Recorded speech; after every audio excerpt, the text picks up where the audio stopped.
कल राज्यसभा में बजट पर बात करते हुए वित्त मंत्री निर्मला सीतारमण जी ने मेरे बयान को लेकर काफी कटाक्ष किया। लगता है कि सरकारें समझती हैं कि देश के मिडिल क्लास के ना सपने हैं ना अरमान है, लेकिन वो सोने का अंडा देने वाली वो मुर्गी है जिसकी गर्दन जब चाहे मरोड़ के टैक्स वसूल लिया जाए। वो अनुभव में, ओहदे में, उम्र में मुझसे बहुत बड़ी हैं। मेरा बस इतना ही कहना है कि आगे से मुझे उम्मीद है कि वित्त मंत्री जी इस प्रकार के व्यक्तिगत बयानों से बचेंगी और सिंपल टैक्स कॉन्सेप्ट्स लाने के लिए जो उदाहरण दिए गए हैं उनको टेक्निकली तोड़ मरोड़ के जनता के सामने प्रस्तुत करने का प्रयास नहीं करेंगी। कल राज्यसभा में बजट पर बात करते हुए वित्त मंत्री निर्मला सीतारमण जी ने मेरे बयान को लेकर काफी कटाक्ष किया और ये भी कहा कि मैंने हाउस को मिसलीड करने की कोशिश करी। मैंने जब उनके सवालों पर जवाब देने के लिए अनुमति मांगी तो मुझे इजाजत नहीं दी गई। इसीलिए मैंने सोचा कि इस वीडियो के माध्यम से सीधा वित्त मंत्री जी से बात करूं और दूध का दूध पानी का पानी करने का प्रयास करूं।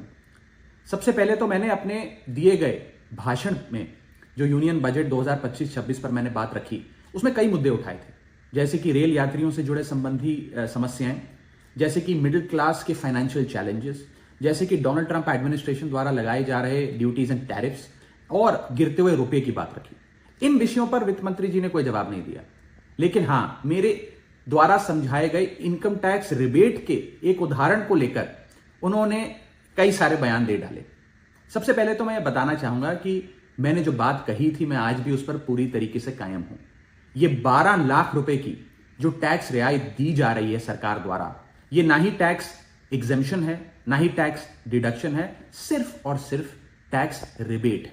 यानी कि 12 लाख रुपए से ऊपर अगर आप आमदनी कमाते हैं एक वित्तीय वर्ष में तो आपको अपनी पूरी आमदनी पर इनकम टैक्स भरना पड़ेगा। मेरे इस कॉन्सेप्ट को समझाने के लिए दिए गए उदाहरण को वित्त मंत्री जी ने टेक्निकली उसे उलझाने का प्रयास किया, उसमें मार्जिनल टैक्स रिलीफ का कॉन्सेप्ट जोड़कर यह सिद्ध करने की कोशिश करी कि मेरा उदाहरण गलत था। मैं आपसे वित्त मंत्री जी सीधे तौर पर पूछना चाहता हूं, क्या यह सत्य नहीं है कि अगर कोई व्यक्ति 12 लाख से ऊपर इनकम कमाएगा तो उसको अपनी पूरी इनकम पर टैक्स भरना पड़ेगा? चलिए, मार्जिनल टैक्स रिलीफ 1275 तक आप दे रही हैं। आप मुझे यह बताइए कि अगर एक व्यक्ति 13 लाख रुपए 13 लाख रुपीज एक वित्तीय वर्ष में कमाता है तो उसे अपने पूरे 13 लाख की आमदनी पर अपने स्लैब अनुसार इनकम टैक्स देना पड़ेगा कि नहीं देना पड़ेगा? या 13 लाख माइनस 12 लाख की टैक्स रिबेट 1 लाख पर देना पड़ेगा? सही जवाब है कि उसे पूरे 13 के 13 पर इनकम टैक्स भरना पड़ेगा।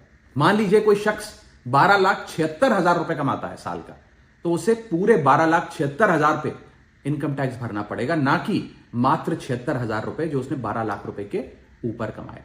यह टैक्स रिबेट का कॉन्सेप्ट समझाने के लिए मैंने एक उदाहरण दिया था और मैं आज भी उस पर कायम हूं कि 12 लाख रुपए से यदि 1 रुपया भी आप फालतू कमाते हैं तो आपको अपनी पूरी इनकम पर इनकम टैक्स देना पड़ेगा।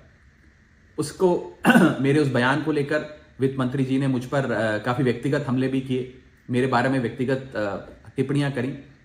मैं बस इतना ही कहना चाहता हूं कि मेरे मन में माननीय वित्त मंत्री जी के लिए बहुत आदर और सत्कार है। वो अनुभव में, ओहदे में, उम्र में मुझसे बहुत बड़ी हैं। मेरा बस इतना ही कहना है कि आगे से मुझे उम्मीद है कि वित्त मंत्री जी इस प्रकार के व्यक्तिगत बयानों से बचेंगी और सिंपल टैक्स कॉन्सेप्ट्स लाने के लिए जो उदाहरण दिए गए हैं उनको टेक्निकली तोड़ मरोड़ के जनता के सामने प्रस्तुत करने का प्रयास नहीं करेंगे।